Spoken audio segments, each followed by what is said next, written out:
¿Sabías que existe una alianza a nivel global entre la izquierda radical y el Islam radical para destruir a Occidente?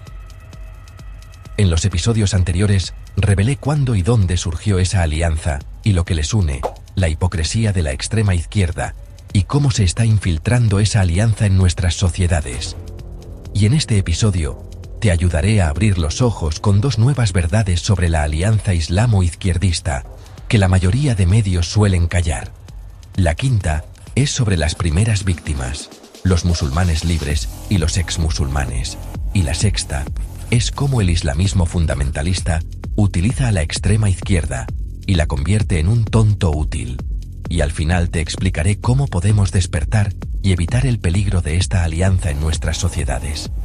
En el Instituto del Bienestar hemos dedicado miles de horas a investigar la felicidad. Y por ello sabemos que los países en los puestos más altos de los rankings sobre bienestar son estados occidentales con democracias liberales y capitalismo moderado.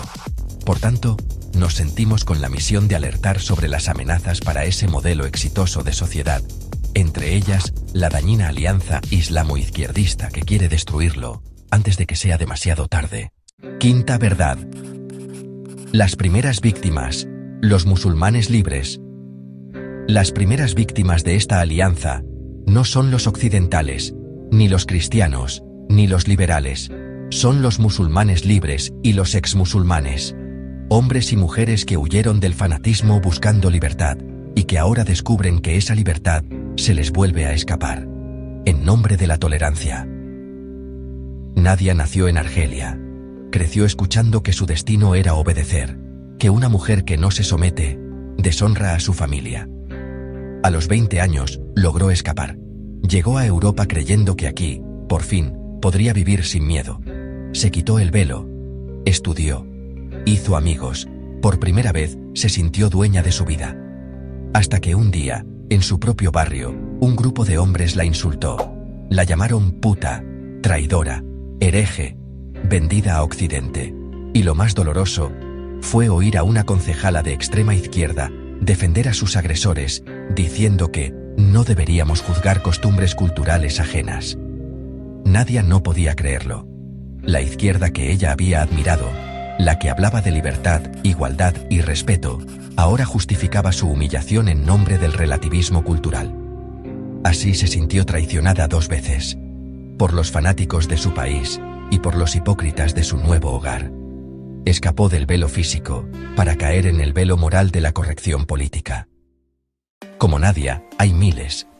Musulmanes y exmusulmanes que quieren vivir en paz, que defienden la libertad, la igualdad entre hombres y mujeres, el respeto a todas las personas sin importar su fe o su ausencia de fe. Pero se ven atrapados entre 2 fuegos. Entre los fanáticos que los llaman apóstatas y los supuestos progresistas que los llaman islamófobos. 2 extremos diferentes, pero con el mismo resultado: silenciar la libertad. Y mientras tanto, el resto del mundo mira hacia otro lado. Porque la verdad incomoda.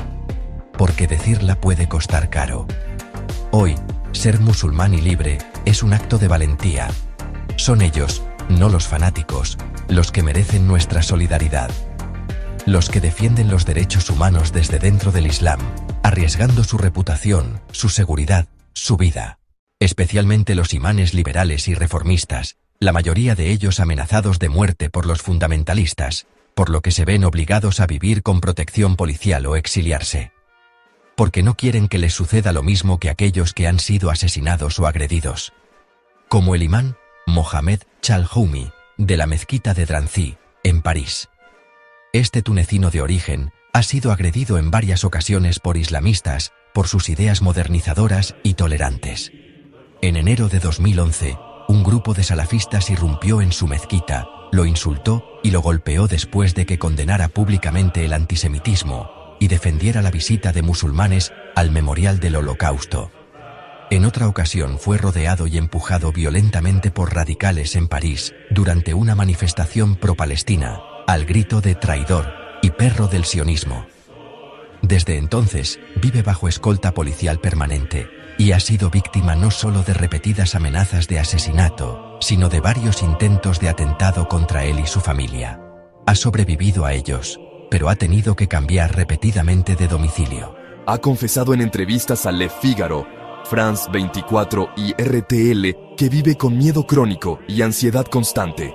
En 2021, dijo textualmente: "Cuando salgo de casa, no sé si volveré. No hay paz para quien defiende la paz". Sufre insomnio y agotamiento emocional, pero se niega a exiliarse porque considera que hacerlo sería ceder a los fanáticos. A pesar de todo ello, afirmó: "Han intentado matarme muchas veces. Ya no duermo tranquilo, pero duermo con dignidad. No temo morir.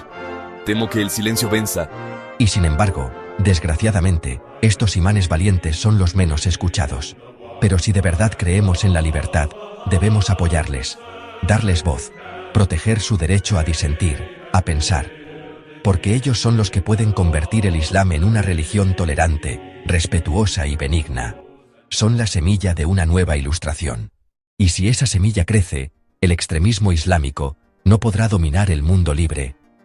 Y protejamos también a los exmusulmanes declarados, la gran mayoría de los cuales han sido amenazados, acosados, asesinados o viven con miedo a represalias, ya que en el Islam fundamentalista, la apostasía debe ser castigada con la muerte.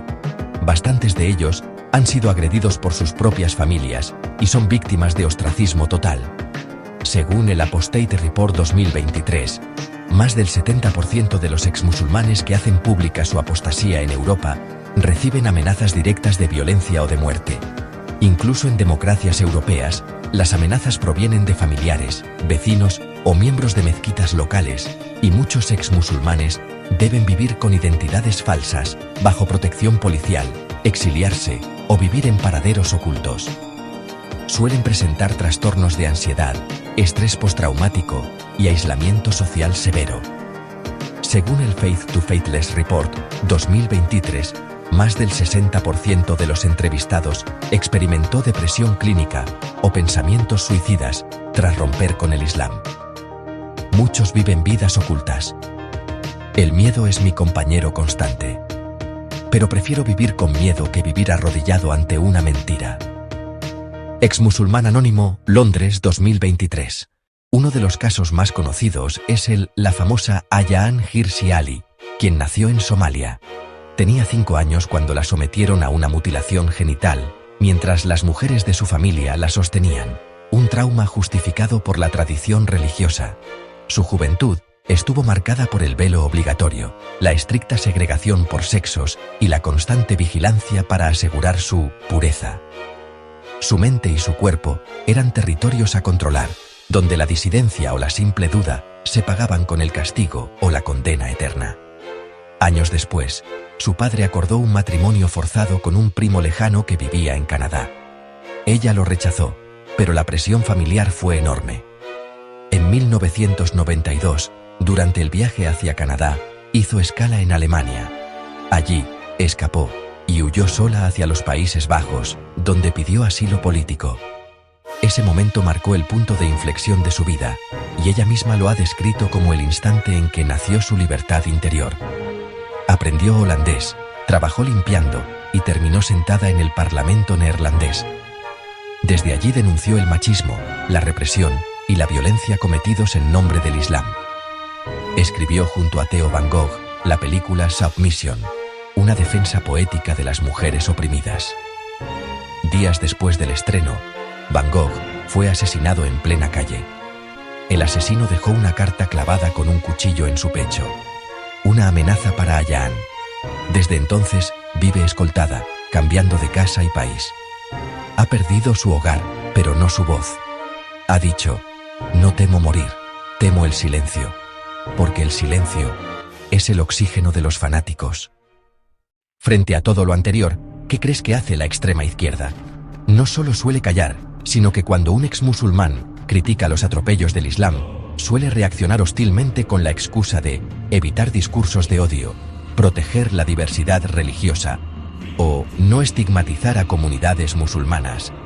Por ejemplo, Mariam Namazie, exmusulmana irano-británica, fue interrumpida por estudiantes de izquierda en la Goldsmiths University que gritaban "no a la islamofobia", mientras ella denunciaba la opresión femenina bajo la Sharia.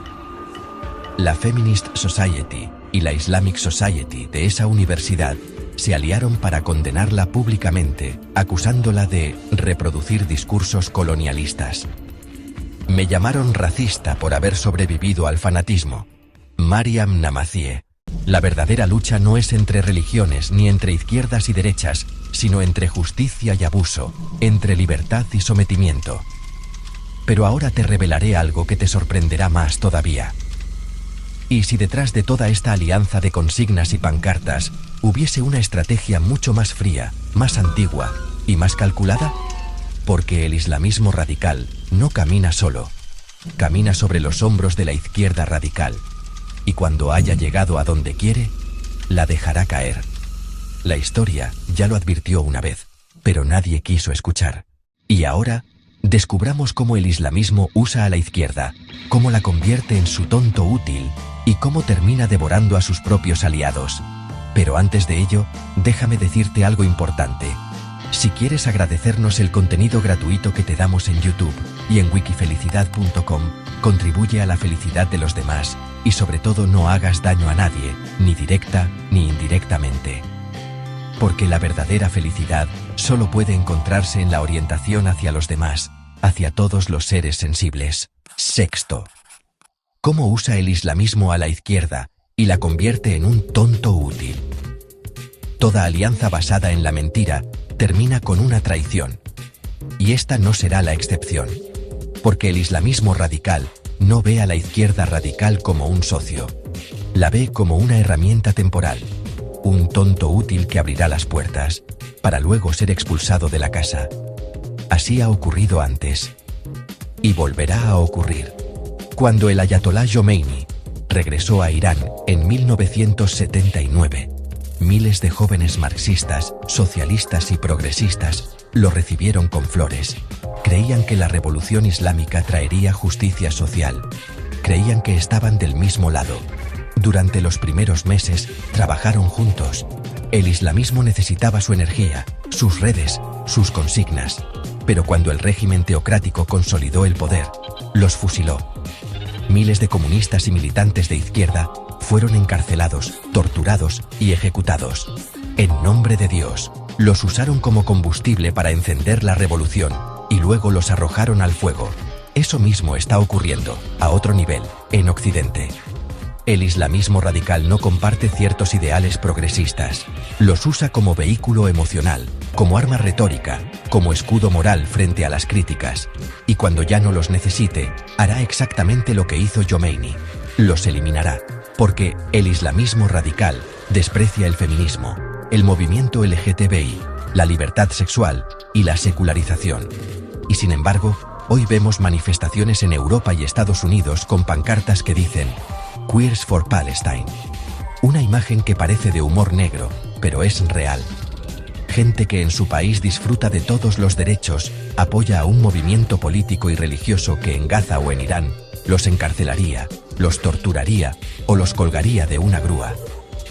Apoyan a aquellos que los matarían si pudiesen.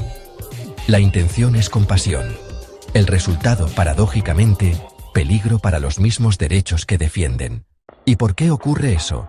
Porque el discurso emocional de la izquierda radical se ha desconectado de la realidad.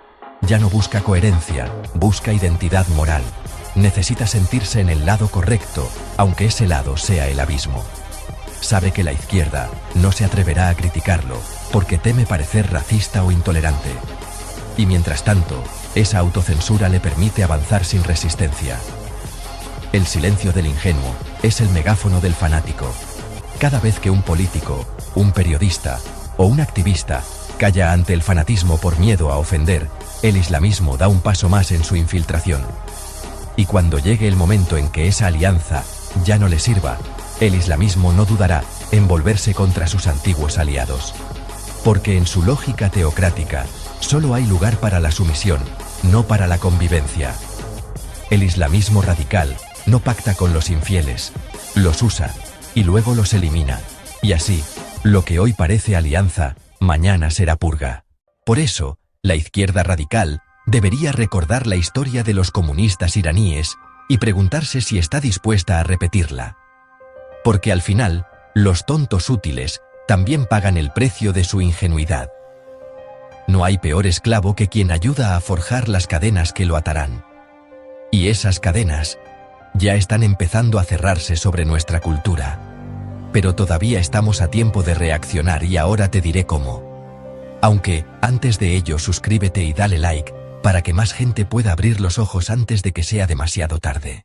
¿Cómo podemos evitar que la alianza rojiverde, roja por el comunismo y verde por el islamismo, vaya carcomiendo como la polilla gradualmente la viga que sujeta nuestra civilización y que dicha viga pueda romperse? De 4 maneras. Primera, y más importante, no votar a ningún partido de extrema izquierda, o que contenga una corriente de extrema izquierda, o que pueda pactar con uno de los anteriores. No votar a ningún partido que dé dinero y concesiones al islamismo a cambio de votos. Segunda, votar a partidos que aboguen por políticas migratorias que impidan la entrada de islamistas tradicionalistas, así como políticas de seguridad que desmantelen todas las estructuras salafistas, clausuren todas las mezquitas fundamentalistas, luchen efectivamente contra el yihadismo, la influencia de los hermanos musulmanes y otras organizaciones similares. También contra los tentáculos civilinos en nuestros países de regímenes teocráticos como el de Irán y Qatar. Y que expulsen a los imanes y musulmanes radicales. Tercera, firmar en campañas como la que encontrarás abajo para reclamar lo anterior. Cuarta, difundir este tipo de informaciones con el máximo de gente para que puedan abrir los ojos y reaccionen antes de que sea demasiado tarde. Habla sobre estos temas con las personas de tu entorno en vez de callar y permanece activo en las redes sociales. Pero tengo la sensación que me dejo algunas soluciones en el tintero. Dime tú cuáles. ¿Qué propones tú para frenar la amenaza rojiverde? Compártelo con los demás en los comentarios. Recapitulemos.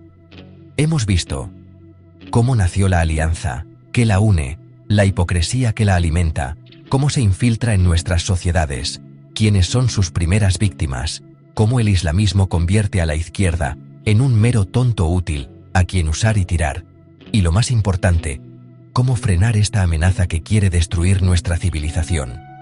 Todo esto nos muestra una verdad simple: el fanatismo se disfraza de justicia y el silencio de virtud. Y ahora, la pregunta es, ¿qué vas a hacer tú con esta información? ¿Callar, como hacen tantos? ¿O usar tu voz para defender la libertad y la verdad? Porque cada vez que compartes este vídeo, cada vez que hablas de esto, rompes un muro de silencio. Y eso también es un acto de valentía.